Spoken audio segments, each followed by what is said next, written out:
घरफोडी चोरी करणारा रेकॉर्डवरील आरोपीस इरझेड चौक धामणी रोड विश्रामबाग येथून मुद्देमालासह ताब्यात घेतले। त्याच्याकडून 52,200 रुपयांचा मुद्देमाल हस्तगत करण्यात आला। दीपक संगीता गंगाप्पा आवळे व 21 राहणार गुलाब कॉलनी पाण्याच्या टाकीजवळ 100 फुटी रोड सांगली असे ताब्यात घेतलेल्याचे नाव आहे। सदर कारवाई स्थानिक गुन्हे अन्वेषण शाखा सांगली यांच्या पथकानं पार पाडली आहे।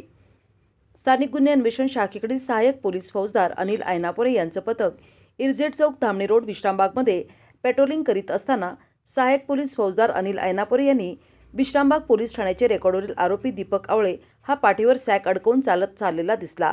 त्यांचा संशय आल्याने सहाय्यक पोलीस फौजदार अनिल ऐनापुरे आणि पथकानं सदर इसमास पळून जाण्याची संधी न देता ताब्यात घेतले। त्यांची पंचासमक्ष अंगझडती घेतली असता त्याच्या पाठीवरील अडकवलेल्या सॅकमध्ये चांदीचे आणि इमिटेशन दागिने मिळून आले। चौकशी दरम्यान 7 ते 8 दिवसांपूर्वी राजबती शाळेच्या पाठीमागे बंद असलेल्या बंगल्यामध्ये घरफोडी चोरी केली असल्याचे त्यांनी कबूल केले आहे। मिळालेला मुद्देमाल पंचासमक्ष जप्त केला। दीपक आवळे हा रेकॉर्डवरील आरोपी असून यापूर्वी त्याच्यावर घरफोडी चोरीचे गुन्हे दाखल आहेत।